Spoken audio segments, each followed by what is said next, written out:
কিছু ব্লার হয়ে গেল শুভদৃষ্টির সময়। ওই সময়টা শুধু আমার আর প্রিয়াঙ্কার। নিজের বিয়ের কথা বলবো না তা তো হতে পারে না। 2 বছর লিভ ইন করার পর আমি আর প্রিয়াঙ্কা সিদ্ধান্ত নিলাম, এতই যখন অসহ্য, বিয়েটা করে নিলে কেমন হয়। 18ই নভেম্বর আমাদের বিয়ের তারিখ ঠিক হলো। আমরা দুজনেই লেগে গেলাম আমাদের বিয়ের কাজ করতে, কারণ আমাদের পাশে সেভাবে কেউ ছিল না। আর গোটা কলকাতা এর মধ্যে বিয়ের খবরটা জেনে গেল। একটা নিউজ চ্যানেল বলল আমাদের বিয়ের লাইভ কভারেজ করবে। আমার মনটা শুরুতে একটু কুডাক ডেকেছিল বটে, কিন্তু ওনারা অভিষেক ঐশ্বর্যের তুলনা টেনে নিয়ে আমাকে এমন ঘাটলেন যে আমি এলোমেলো হয়ে গেলাম। ভুলেই গেলাম অভিষেকের বাবা আর আমার বাবা একরকম নয়। বুক ঠুকে হ্যাঁ বলে দিলাম।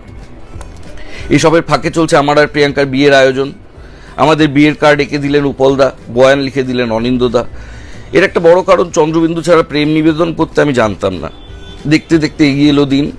আমি আর আমার হবু বউ মিলে কলেজ স্ট্রিট থেকে আমাদের প্রিয় বই কিনে তত্ত্ব বানালাম।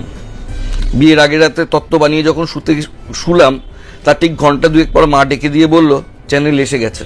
বলে কি? বিয়ের সকালে আপনার কেমন লাগছে? কি করে বলি তখন যে দই খই খেয়ে তুমুল অ্যাসিডিটি বোধ করছি? সেটা আবার 2010-এর ঘটনা, মানে আমাদের বিয়েটা। আগের দিন অবধি উনি নন্দীগ্রাম কভার করে এসেছেন, ফলে মিনিমাম বাড়তিনেক আমাকে অনিচ্ছুক চাষি আর আমার মাকে রক্তাক্ত খেজুরি বলে শর্টে এনজি করলেন। তারপর দেতো হাসি হেসে, সরি আসলে কাল অবধি ওখানেই ছিলাম তো গুলিয়ে যাচ্ছে, কিছু মনে করবেন না বলে ঘামতে শুরু করলেন। বিয়ে শুরু হলো। ঘাড়ের উপর দিয়ে দুঃসম্পর্কের জামাইবাবু বগুলের তলা দিয়ে তার ছেলে মুখ বার করে রেখেছে। আমি নড়তে পারছি না। সে নাগাড়ে ফোনে জিজ্ঞাসা করছে, কি বলছো? আরেকটু বাঁদিকে সরলে আমার মুখ দেখা যাবে। বাঁদিকে আমি বসে টিভিতে মুখ দেখানোর জন্য আমাকেই বরের পিড়ি থেকে তুলে দেন আর কি। আমার কাছের লোকেরা কোণঠাসা। পিসেমশাই আলোর তারে জড়িয়ে পড়ে গেছেন। মায়ের বুড়ো মেশোর টাকে রিফ্লেক্টর খুলে পড়ে গেছে। সে ভাঙা গলায় চেঁচাচ্ছে, মাইরা ফেলাইছে, মাইরা ফেলাইছে। যে পারছে তার বাচ্চাকে আমার কোলে রেখে দিয়ে যাচ্ছে যাতে ক্যামেরায় ভালো করে ছবি আসে। একজন আবার আমার ধুতিতে হিসু করে দিল। পুরোহিতের গামছার আড়ালে বুম মাইক লুকোনো ছিল যাতে মন্ত্রটা রেকর্ড করা যায়। পুরুত চাকু শুদ্ধি করার জন্য তার উপর গঙ্গা জল ঢেলে দিলেন সরল বনে। মাইক বিগড়ে গেল।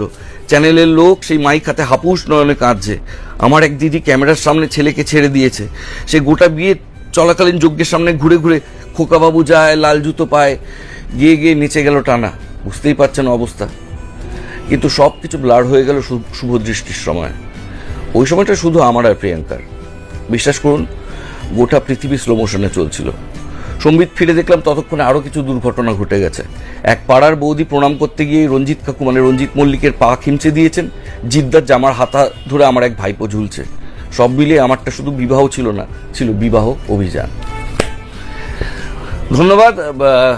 একটা কন্টেন্ট পড়ে শোনালাম। যদি ভালো লাগে শেয়ার করবেন, লাইক করবেন, সাবস্ক্রাইব। সময় বুঝেছিলাম ডেলিভারির চাপ কাকে বলে। সহজ আমার ছেলের নাম। আমরা দুজন একদিন আগেই হাসপাতালে চলে গিয়েছিলাম। আমিও থাকবো এই মর্মে বড় সড়ো সুইট নিয়েছিলাম আমরা। রাত দিব্যি কেটে গেল খোশ গল্প করে। সকাল তার যাবতীয় স্পষ্টতা নিয়ে হাজির হতেই পেটে শুয়োপোকারা রোদ পেয়ে প্রজাপতি হয়ে উঠতে লাগলো। আত্মীয়রা যখন বিষ্ণুদের কবিতার মতন জটিল মুখ করে ঢুকতে লাগলো, তাদের মুখ দেখে আমি এবার রাশিয়ান বেলি ড্যান্সারদের মতো কাঁপতে শুরু করলাম। এসবের মধ্যে মা বারচারিক জিজ্ঞাসা করলো আমি ডাবের জল খাবো কিনা। আমি অবাক হয়ে দেখলাম প্রিয়াঙ্কা রেডি। আমাকে ডাক্তার ডাকলো প্রিয়াঙ্কাকে কিছু বলার জন্য। আমি ঘাবড়ে গিয়ে কেন যে ইনকিলাব জিন্দাবাদ বলেছিলাম প্রিয়াঙ্কাকে আজও জানি না। প্রিয়াঙ্কা বিস্ফারিত নয়নে তাকিয়ে উটিতে ঢুকে যাওয়ার পর আমার মনে পড়লো, এ কি আমারও তো যাওয়ার কথা ছিল একসঙ্গে। ওটা 2013-র ঘটনা, অর্থাৎ প্রি কোভিড যুগ। বাবারা চাইলে ডেলিভারির সময় থাকতে পারত। আমি যেতে চাই শুনে বললো অ্যাপ্লিকেশন দাও। আমি আমার যাবতীয় ইংরেজি শিক্ষা উজাড় করে লিখলাম। ডাক্তারবাবু দেখে বিস্মিত চোখে আমার দিকে তাকালেন, অ্যালাউ করলেন যদিও। পরে অ্যাপ্লিকেশনটা দেখিয়েছিলেন। আমি ইংরেজি ভেবে লিখলেও উত্তেজনা আমার ভাষাটা প্রাচীন পালি ভাষার চেয়েও দুর্বোধ্য হয়ে বেরিয়েছে।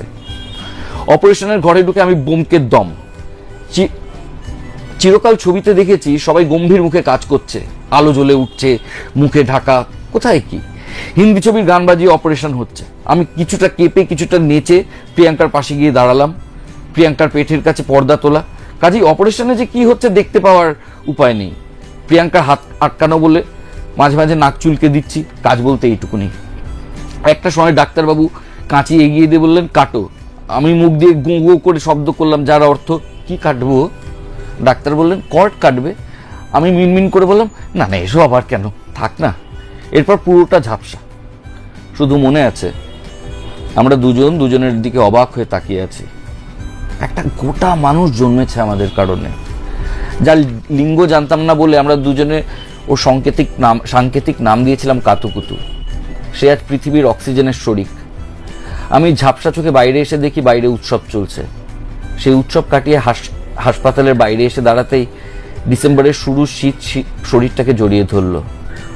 আমার মনে পড়ল আজ থেকে 30 বছর আগে শিশুমঙ্গলের বাইরে এসে কেউ এভাবেই দাঁড়িয়েছিল। আমার বাবা। সেদিন আমি জন্মেছিলাম।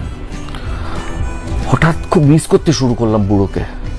ব্যবহারের অভাবে জীর্ণ নম্বরে মেসেজ পাঠিয়ে রাখলাম, বুড়ো তোর নাতি হয়েছে।